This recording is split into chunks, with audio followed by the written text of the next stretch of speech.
fekk déjà man dama wàcc j'étais avec Fallou dama wàcc rek juste scooter bi rek ñëw di wax Macky Sall dictateur mu commencé saaga. il faut le corriger dóor leen ko il faut di saaga yu ñaaw yoo xam ne mënuñu ko wax ci tere di saaga yu ñaaw quoi bon man je me suis dit peut-être ils n'ont rien compris après ñu song ma dugal ma ci oto bi di rey seen bopp moom lui-même moo njëkk jël benn casque policier di ma ko dóor si au fait j'ai senti que il a voulu me blesser quoi bon après ñu jël ñu yóbbu ñu ils nous ont emmené police centrale bi ñu yeggee police centrale j'ai vu que ni bëgguñu fa téye aussi ils nous ont tout juste enregistré quoi la ñu suñu tur suñu sant après ñu jël def ñu ci ay pick-up menotté yóbbu ñu camp Abdou Diassé yegg camp Abdou Diassé le même commissaire Serigne Faye dañu yegg si rek ñu commencé on était menotté on était tous menottés ñu ñëpp dañu menotté woon ñu commencé embargo dóor leen ñu commencé ñu ñëpp dañu dóor lu am nit comme kuy dóor ay sàcc quoi comme si on était en fait je sais pas man kenn comprendre loolu je pense que même koo xam ne criminel la sax kenn du ko dóoree noonu parce que Sénégal am na yoon tamit il s'est permis di dóor bon comme man en fait man ce qui m'a marqué mooy ñi ma àndal maa ngi gis ni ñi ngi naan Karim dafa feebar ñoom ñëpp ñu ngi daw tëdd sama kaw pour bañ dóor yi laal ma quoi Bayna ak Fallou Mbaye Thierno ñoom ñëpp ñu ngi tëdd sama kaw quoi ak Ousmane Sarr mais après ñoom man j'avais pas compris gis naa ni ñu ngi dóor di dóor man dóor yi laalu ma quoi parce que ñoom ñu ngi tëdd sama kaw policier yëpp a ngi dóor moom aussi bi ñu paree bi nga xam dóor na ba ñu siggi mu ne c'est bon bu ñu siggee mu ne ma noo tudd ma Serigne Faye le commissaire lui-même ma ne ko Abdou Karim Gueye ci la commencé nag di ma dóor quoi moom lui personnellement jël engagement wu moom il a pris l'engagement moom de gérer quoi moom moo gérer dóor yi quoi bon au fait def na li muy def quoi def ñu menotté xam nga ko menotté je pense mayoo ko sax pour mu baare li ngay dóor quoi dóor def lu ko neex man j'ai cru que man sama collègue sax dafa dam parce que tellement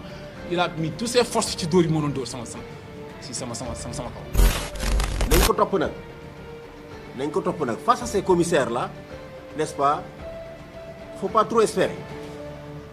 le régime les protège le procureur les protège lenn rek moo mën a tax ñu am justice mooy détermination nga am sa dossier bu baax am sa certificat médical boobaa su dee juge bi deful liggéeyam fii tu vas saisir les juridictions internationales loolu rek nga mën a def. Habib Anne moom mooy agent ministère de la santé bi nga xam ne moom moo délivré un certificat médical à Abdou Karim Gueye Xurum Xaax jox ko une incapacité temporaire de travail de 5 jours. awma doctorat médecine quoi jonguma mais am na lu xel mën a nangu kii dinañ ko tàggal ñii morceau ñu naan ko 4 jours. Moi, quand on m'a agressé à Nianing, on m'a fait un certificat médical de 5 jours. Je n'ai rien demandé. dama ñëw taxaw ne xool leen ma wax leen bu dee incapacité de travail temporaire de 1 heure de temps bind leen man je cherche pas un certificat de complaisance ñu ne ma 5 jours. Moi, je n'avais pas de bandage, je n'avais pas de truc comme ça. C'est vrai que je souffrais, mais énormément. Donc il faut qu'on soit sérieux dans ce pays-là. C'est pas parce que les implications sont des implications politiques. C'est pas parce que lii dafa nar a jur coow c'est pas parce que Abdou Karim Gueye ce n'est pas un citoyen lambda parce que lu ko laal dina jur coow c'est pas parce que diw ak diw dañoo bokk ay mouvement que on va banaliser ça. donc léegi nag comme ba ñu ñëw ci fee yi mooy commissaire ma Serigne Faye parce que dem nañu sànq porter ko plainte ci kanamu procureur bu fekkee ne nag justice deful liggéeyam wala ñu def ko comme ni nga xam ne moom la dossier yi fi daan def. ba ñu naan boo jotee ak policier du mujj fenn mi ngi ndax boppam bu fekkee justice deful liggéeyam ay sénégalais lañ ci Sénégal la ñu dëkk moom sénégalais la famille ñi ngi fi Sénégal te dinañu fayul suñu bopp nay leer naññi bu fekkee ne yoon deful liggéeyam ñu dar koo jaarale comme dossier yi ñu fi daan jaarale bu njëkk na mu doon mel ñun dinañu fayul suñu bopp parce que ci dëkk bi la dëkk ñu dëkk ci dëkk bi te gënuñoo miin dëkk bi loolu na leer. Un gars qui n'est ni ministre de l'Intérieur ni ministre de la Justice je veux nommer Mame Mbaye Niang à la suite du président moom mooy ñëw di ñu menacer li ñu dal ñoom Abdou Karim il avait annoncé la couleur ce jour-là c'est-à-dire le vendredi matin ni ku fi manifester dina xam ku weer dina manifester ça moi personnellement je le prends comme une menace xaw ma yéen ngeen ko jëlee c'est une menace et ça vient de qui de celui ki nga xam ni moom moo recruter les nervis qu'on appelle les marrons du feu moom mi nga xam ni ku yëngu mu porter ko plainte je l'accuse publiquement moom ak Pape Gorgui Ndong d'être les sergents recruteurs de ce qu'on appelle les marrons du feu les nervis yi nga xam ne ñu ngi leen di gis guddeeg bëccëg ñuy agresser les populations ci seen àq ak seen yelleef di agresser même ay jigéen te ñu ngi leen bëgg a incorporer gendarmerie ak police ça a été à l'origine de grincement de dents au sommet du commandement coow laa ngi foofu ba léegi kon président Macky Sall fi mu jëm ak ñun xeex la wax nañu ko clairement leer na nañ Mame Mbaye Niang menacé nañu clairement man je dis publiquement ici en l'assumant les marrons du feu yi nga xam ni ñoom ñoo leen recruter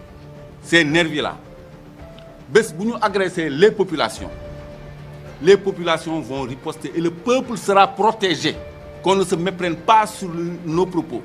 Le peuple sera protégé en cas d'agression de ces nervis. Te bu boobaa la riposte n'épargnera pas et commencera même par les commanditaires que sont Mame Mbaye Niang et Pape Gorgui Ndong. Parce que le président Macky Sall daf ko cautionné ça. C'est pourquoi nous appelons le peuple sénégalais à la résistance. Gis nga fipp dafa jot te loi bi d'ailleurs ñun ànd sàmm jikko yi nous serons la première structure à défier la loi parce que loi bi dani bu kenn contraindre le gouvernement à aller dans un sens ñun daanu pare sunu pétition et daañ ko teg ci table ci pour taxaw xool ndax président Macky Sall moom dinañu def danañu traité de terroriste dugal ci kaso bi wala déet li ñu bëgg a wax mooy encore une fois le peuple sénégalais doit rester mobilisé réew mi président Macky Sall doon na ko ci ay maamam doon na ko ci ay waajuram dañ ko fee fal ñu gis ne yàq na sunum réew sénégalais yëpp jéppi ko fi mu toll nii moom moo la gën a xam ne sénégalais yi jéppi nañ ko te bu élection yi jaaree yoon même la muy local muy législative du gis biti li dal Macron en France moo koy dal dañ koy duma yu metti li mu ñu def nii daf ñu gën a galvaniser te xeex bi ñuy xeex Sénégal tey la waalo gën a aay xaw ma ordre la ci xamuloo mais ki ko joxoon ordre pour mu maltraité tamit na delluwaat ci moom na ko ñi mu doon maltraité tey bu fekkoon ne 100% la ñu doon nax Sénégal tey 1000% la ñuy teewal Sénégal suñu tànk duñ ko delloo ginnaaw dañuy xeex ba am gain de cause même bu ñu ko fekkee wul it suñuy sët bu ñu julee ñaan seen maam de taxawal na ils étaient dignes taxaw nañ xeexal Sénégal ñun loolu mooy suñu partition loolu lañu am pour teewal Sénégal incha allah rabbi. Masserigne Faye, vous êtes indigne. Vous êtes un policier indigne, monsieur Masserigne Faye. Parce qu'il y a des policiers dignes, il y a des gendarmes dignes. Mais monsieur le commissaire, enfin monsieur le commissaire, c'est ça? Monsieur le commissaire Masserigne Faye, c'est ça? Vous êtes un commissaire indigne. Vous souillez et vous discréditez cette institution qu'est la police. Vous faites partie de cette pourriture, mais vraiment qui gangrène la police sénégalaise, les forces de défense et de sécurité du Sénégal. ñun nag duñu ñaaw ba pare ñàkk fayda. waaye lépp li tax ñu def ko rek mooy lan ragal looñu mooy teg ñu pression ba nga xam ne buñ ci génnee suñuy mbokk di ñu wax naan nangam moytu leen police nangam mais loolu mënuñu dellu ginnaaw ñun dañoo tayle suñu bakkan ngir suñu réew ku tayle bakkanam ngir réewam nag ay kasoog ay dóor ak yooyu mënu ko dellu ginnaaw kon ñoom nañ xam ne Macky Sall da nga jëloon ay nervi ñuy dóore doyatul la nga dem jël leen ci police lu ëpp junni nit ak ñetti téeméer ñoo xam ne ay nervi lañ tekkiwuñ dara dañoo entraîné ba am seen doole ñu ngi leen yóbbu police ngir lan bu manifestation amee wala yenn yi askan bi jóg ñu dóor askan bi tey dama gëm ne Masserigne Faye foofu la waroon a ñëw xeex loolu la waroon a xeex. xale yi nee nañ bu yoon deful liggéeyam ñoom ñu jël seen responsabilité ki leen gaañ ñu jëflante ko ak moom parce que ñoom ak ñoom ñoo bokk dëkk bi donc loolu lu muy indi basculement ci violence parce que répression du intimider nit du intimider koo xam ni dafa am conviction da koy xabtal da koy xabtal voilà donc effet contraire bi lay jur te loolu c'est très très très lourd de danger. képp ku fi def acte de terroriste kenn moo la ko defloo muy le seul et unique terroriste le président Macky Sall képp ku fi def yëfu nervi mooy maanaam di ndulliwaate le premier nervi néocolonial moo la ko defloo muy le président de la République Macky Sall waaye damay wax tey ak ki nga xamante ni peut-être am na lu ko daam rafraîchir na ko la mémoire Macky Sall n'est pas éternel Macky Sall il lui reste juste 2 ans donc lu waay di def na nga ko xool lépp lu waay di def Macky Sall di la ko defloo na nga ko xool bu baax a baax a baax a baax réew mi ñun ñoo fiy des te ñun yàlla daf ñoo nattoo déj maanaam déj mooy toog Sénégal fii duñ fi génn duñ fi bouger ñun bokkuñu ci tàppet yi nga xamante ni dañ ne Sénégal du dem da ngay sonal sa bopp sénégalais jarut a xeexal ñun déjà dañoo gëm ni Sénégal moo jiitu waaye juste que dañoo amagul capitaine u bateau bu baax rek waaye bateau bu bees tàq la bateau la boo xamante ni moo mën ci bateau yi waaye nag fas lu mu mën a daw te jooke ba koy dawal aayut fas wa ndàdd rek lay jël looloo ñu dal dañoo am ay jooke yu nul waaye ci kàttanu yàlla ak mbaaxam en 2024 dinañu séparer wu ak ñoom. parce que li tax ñu def lii c'est parce que président Macky Sall comme moom dictateur la te dictateur foo ko fekk moom day ragal koo xam ne da koo ñeme parce que dictateur foo ko fekk ragal la maanaam dictateur mooy koo xam ne dafa am doole mais dooley tàppet la yore maanaam mboq tàppet moo gën a garaaw ci mboq yi bu fekkente ne ngi fàttaliku bi ngeen nekk xale ki gën a tàppet ci koñ bi bu la mboqee rek dee bu waa koñ bi gaawul da ngay dee loolu la président Macky Sall toll maanaam buy rayi weñ sax day jël ñetti fourgonnette policier yóbbu. ñu war a xam ne ñun nekkuñu ñuy intimidé comme ni ko sama gars yi waxee rek fii kuy ragal kuy daw nekkul fii nii lii daf ñuy gën a ñemeloo incha allah rabbi léegi may wax Sénégalais yi nag ba ci yéen journalistes yi yéen laa njëkkee yéen vous êtes interpellé combat bi du combat bàyyi leen di wax seen di combat bi combat Sénégal yëpp la na ñëpp jug gis nga fi Sénégal jëm gis nga Afrique centrale congolais lu ñu dund ak saa su ngesoo dina dem ba wax Macky Sall papa Macky ngay wax dootoo wax ñi may wax Macky Sall ci mbedd mi kii fa la jëm ak ñun donc il est temps que actuellement le combat c'est maintenant buñ ko may nga loi bii nii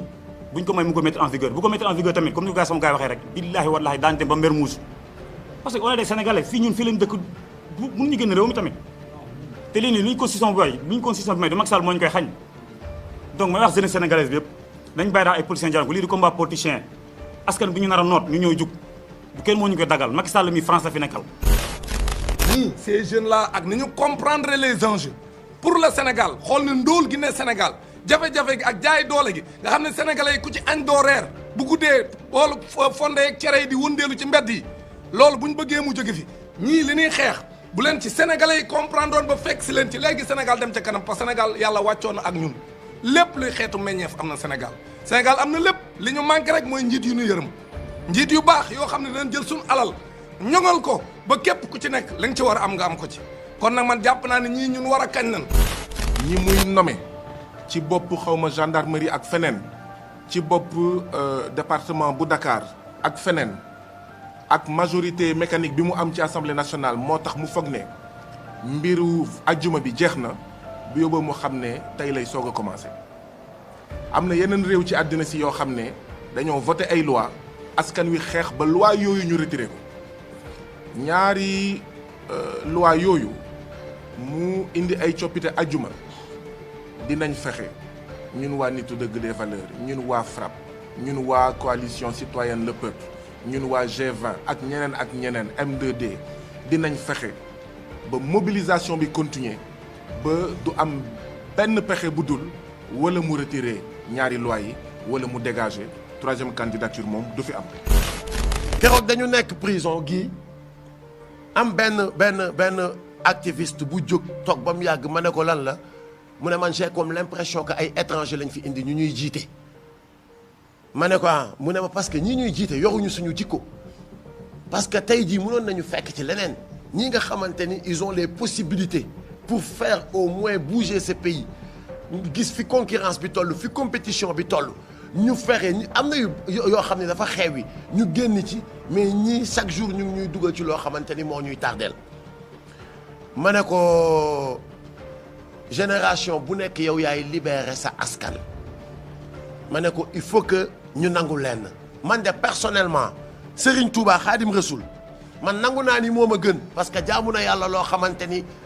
pepp suuf mënu ma ko jaamu yàlla Alaaji Malick nangu naa ni moo ma gën Cheikh Ibrahim nangu naa ni moo ma gën Maam Limaamu Laay et cetera ñooñu ñëpp nangu naa ni man ñoo ma gën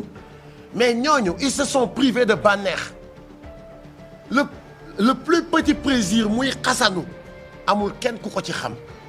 soo leen laa buñ ñëwaatoon tey ci àdduna nga laaj leen lan mooy bànneex mënuñ la ko wax ñooñu ils se sont sacrifiés ñooñu dañu joxe lépp li nga xamante ni bànneex pour tey ñun ñu mën a toog ci jàmm ak salaam kon vraiment il faut être égoïste il faut vraiment être égoïste pour en priver à nos enfants